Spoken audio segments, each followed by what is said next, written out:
अस्सलाम वालेकुम। उम्मीद करता हूँ आप सब खैरियत से होंगे। तो यार मैंने आपको ये एक एक्सरसाइज दी थी जिसका नंबर था एक्सरसाइज नंबर 3 और मैं उम्मीद करता हूँ कि आपने इसको सोल्व किया होगा। तो आज मैं इसका सोल्यूशन लेके आया हूँ। इसमें मैंने आपको कहा था कि आपने फिबोनाची सीरीज प्रिंट करनी है रिकर्सिव अप्रोच से और आइटरेटिव अप्रोच से, और हमने ये देखना था कि कौन सा आइटरेटिव अप्रोच और रिकर्सिव अप्रोच में कौन ज़्यादा टाइम लेता है। तो चलते हैं, शुरू करते हैं। C28.C और इधर मैं कॉपी कर लेता हूँ मेन, इसको मैं कर लेता हूँ खत्म। अब हमने दो बनाने से तो मैं क्या करता हूँ, मैं सिंपल इधर करता हूँ इंट fib अंडरस्कोर रिकर्सिव और ब्रैकेट के अंदर मैं लिख देता हूँ इंट n, और इधर मैं एंटर करके ब्रैकेट लगा लेता हूँ। इसके अंदर मैं लिखता हूँ, अभी के लिए फिलहाल मैं रिटर्न 0 कर देता हूँ, लेकिन बाद में हम इसको चेंज करेंगे। ये भी मैं सिंपल आपको दिखाने के लिए कर रहा हूँ। अब मैं क्या करता हूँ, मैं इसको कॉपी करता हूँ कंट्रोल C और इसको मैं कर देता हूँ पेस्ट, और इधर मैं कर देता हूँ सिंपल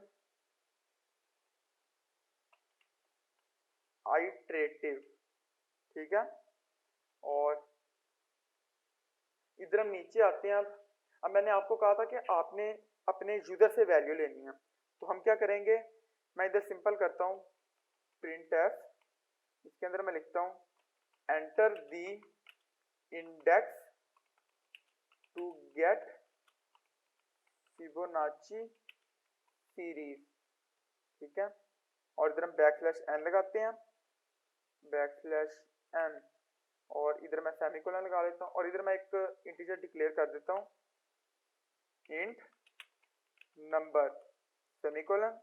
अब मैं इधर कह देता हूँ इसको scanf और %d।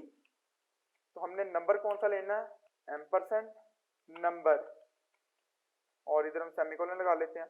अब मैं नीचे प्रिंट करता हूँ प्रिंट एफ, और इसके अंदर मैं लिखता हूँ the value of Fibonacci number at %d using iterative approach is %d backslash n, comma लगाता हूँ नंबर कोमा, इधर मैं लिख देता हूँ फिब अंडरस्कोर, ये हमारा आइटरेटिव आ गया, और इसके अंदर मैं लिखता हूँ नंबर, और इधर हम सेमीकोलन लगा लेते हैं। अब मैं क्या करता हूँ, इसको मैं पहले तो छोटा कर लेता हूँ। अब मैं इसको सिंपल कॉपी करता हूँ और इसको मैं इधर प्रिंट कर देता हूँ, ठीक है। तो हम कर लेते हैं, और इधर मैं कर देता हूँ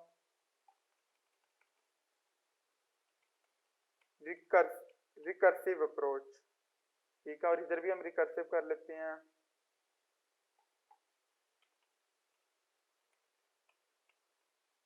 अब मैं सिंपल इसको रन करके देखता हूँ। वो कह रहा है enter the index to get Fibonacci series, तो मैं 5 एंटर करता हूँ, और ये देखें number at 5 using iterative approach is 0, क्योंकि इधर हमने 0 रिटर्न किया था। अब हम क्या करते हैं, हम वापस जाते हैं। यहाँ तक तो हमने देख लिया कि जो हमने लिखा है उस हिसाब से हमारा प्रोग्राम सही चल रहा है। अब हम वापस ऊपर जाते हैं, इधर मैं करता हूँ, इसको मैं कर लेता हूँ खत्म। इधर मैं लिखता हूँ इफ, जिस तरह हमने ये इधर देखा था, मैंने आपको कहा था if n is equal to 1 और n is equal to 2 return n। ये इधर सॉरी हमने n -1 करना था, इसको हमने n -1 करना था, ये मेरे से जरा गलती होगी। तो हम इधर आते हैं, इधर मैं लिखता हूँ इफ और ब्रैकेट लगाता हूँ, ब्रैकेट के अंदर मैं लिखता हूँ n इज इक्वल टू 1, और इधर मैं लगाता हूँ और n इज इक्वल टू 2। तो क्या करो, हमें रिटर्न कर दो रिटर्न n -1 सेमीकोलन, ठीक है। और अगर ये ना हो एल्स क्या कर दो, एल्स इधर हम ब्रैकेट लगाते हैं और इसके अंदर हम लिखते हैं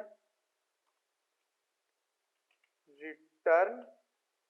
अब इधर मैंने आपको कहा था हमने क्या रिटर्न करना है, fib recursive n-1 plus recursive fib recursive n-2। इसको मैं कॉपी कर लेता हूँ, इधर मैं इसको सिंपल पेस्ट कर देता हूँ और इधर हम सेमीकोलन लगा लेते हैं। अब हम इसको रन करके देखते हैं ये क्या कहता है। Enter the index to get Fibonacci series, 2 enter करता हूँ तो ये देखें पहला तो हमारा आइटरेटिव अप्रोच था, अभी हमने आइटरेटिव अप्रोच नहीं दी तो वो तो उसने 0 दे दिया। अभी हम रिकर्सिव अप्रोच देख रहे हैं तो ये देखें 2 मैंने डाला तो 1 आ गया। मैं आपको एक दिन गूगल से दिखा देता हूँ, हमने जो फिबोनाची सीरीज देखी थी ये आ गई। अच्छा अब इसमें हमने क्या देखा था, इसमें हमने देखा था हमारा पहला क्या 0 था पहला। इसको मैं अगर कॉपी कर लूं, इसको मैं कॉपी कर लूं और इधर मैं इसको अगर इधर मैं इसको पेस्ट कर लूं और इसको कमेंट आउट कर दूं, ठीक है, ये हमारी फिबोनाची सीरीज थी, ठीक है। इसको मैं बंद कर देता हूँ। अब इधर हमारा पहला क्या था 0 था। लॉजिक मैं आपको इसका बाद में समझाऊंगा, अभी आप देख लो कि काम कितना कर रहा है। पहले 2 हमने खुद दिए, हमने लिखा if n is equal to 1, अगर हम 1 एंटर करते हैं तो क्या करो n-1, 1 में से 1 माइनस होगा तो 0 आ जाएगा ऑब्वियसली, ठीक है। और अगर हम 2 कहते हैं यानी हमें अगर दूसरी वैल्यू चाहिए तो हम क्या करें, अगर हम 2 लिखते हैं तो वो उसमें से 1 माइनस करेगा तो 2 - 1 1 आ जाएगा हमारे पास। पहली 2 तो हमारे पास आ गई। अब अगर मैं इसको दोबारा रन करूं, इसको मैं दोबारा रन करूं और इधर मैं 5 एंटर करूं तो देखें वैल्यू ऑफ फिबोनाची नंबर, ये मैंने इधर कहां पे नंबर, अच्छा उसने 3 दिया। 3 क्यों दिया, देखें 1 2 3 4 5, हमारा 5 में क्या आ रहा है 3 आ रहा है। तो ये हमारा रिकर्सिव अप्रोच से हमारा सोल्व हो गया। अगर मैं इधर इसी तरह ही मैं इसको दोबारा रन करूं, इधर मैं अगर 14 एंटर करूं तो ये देखें उसने हमें 14 की अप्रोच दे दी, ठीक है। ये हमारा फिबोनाची सीरीज आ गई रिकर्सिव अप्रोच से। अब हम देखते हैं आइटरेटिव अप्रोच से।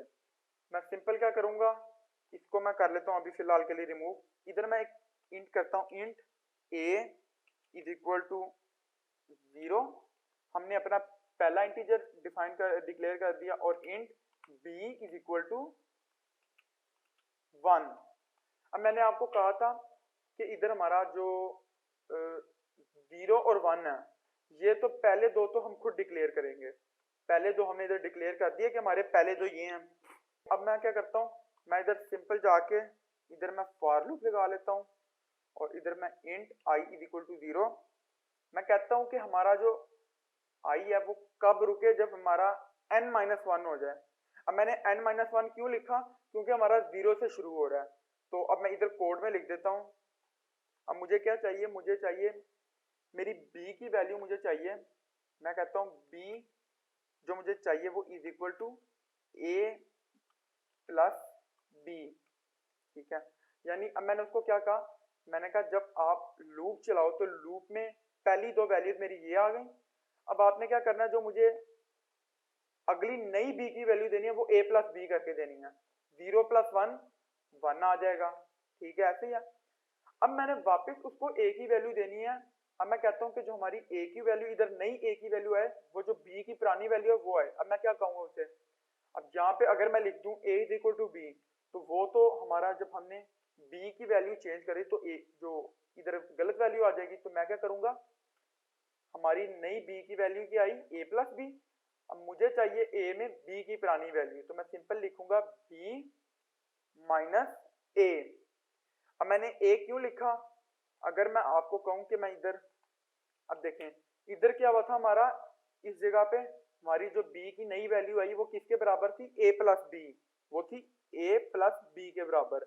अब मुझे a की वैल्यू चाहिए, a में वैल्यू चाहिए b की जो कि हमारा पुराना b था, पुराना b हमारा ये था, तो इसकी मुझे वैल्यू चाहिए। मैं किस तरह लूंगा, क्योंकि इधर तो हमारी b की वैल्यू अपडेट होगी, b में a ऐड किया तो मैं सिंपल करूंगा माइनस a कर दूंगा, b में हमने a ऐड किया था तो a हमने माइनस किया तो हमें पुरानी b की वैल्यू मिल गई। अब हम सिंपल इसको क्लोज करते हैं और नीचे मैं इधर लगाता हूं रिटर्न अब यहाँ से मैं ए उसको रिटर्न करूंगा। तो हम जाते हैं, अब हम इसको रन करके देखते हैं।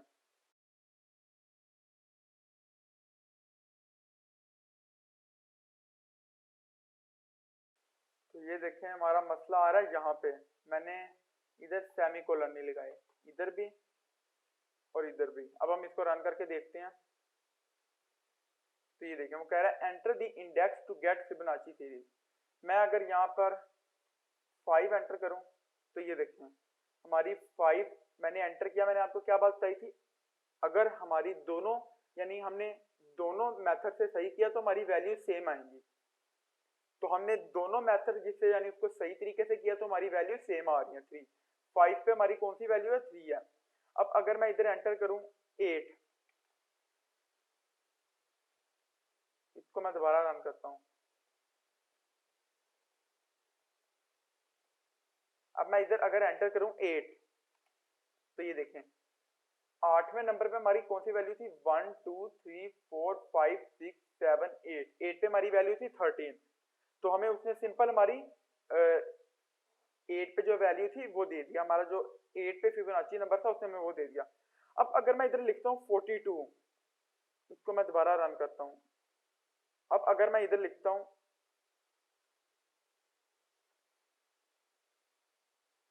मैं इधर 42 लिखता हूँ तो ये देखें अब इधर क्या हो रहा है, हमारी जो आइटरेटिव अप्रोच से वैल्यू आ रही है वो उसी टाइम फौरन आ गई, लेकिन जो रिकर्सिव अप्रोच से आ रही है वो बहुत स्लो आई है।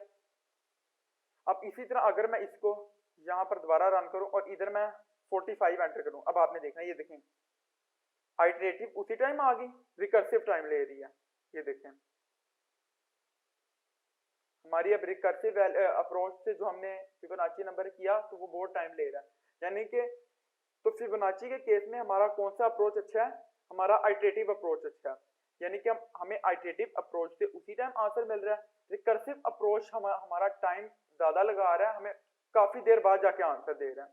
दोबारा मैं आपको रन करके दिखाया तो मैं इधर अगर 41 एंटर करूं तो ये देखें आइटरेटिव अप्रोच से उसी टाइम आ गए, रिकर्सिव अप्रोच ने टाइम लिया। तो रिकर्सिव अप्रोच ने इतना टाइम क्यों लिया ये मैं आपको अगली वीडियो में बताऊंगा। तो उम्मीद करता हूँ आपको समझ आया होगा और आपने ये एक्सरसाइज खुद से भी सोल्व की होगी। तो ये आप कोड देख सकते हैं, यहाँ से आप देख के आप भी लिख सकते हैं। अगर आपको कोई चीज समझ नहीं आती, मैं फिर कह रहा हूँ अगर आपको कोई चीज नहीं समझ आती तो आप आगे कमेंट में मेरे से पूछें कि मुझे ये चीज नहीं समझ आ रही, मुझे बताओ, मैं आपको बताऊंगा कमेंट में, मैं आपकी बात का आंसर दूंगा। मिलते हैं अगली वीडियो में, तब तक के लिए खुदा हाफिज।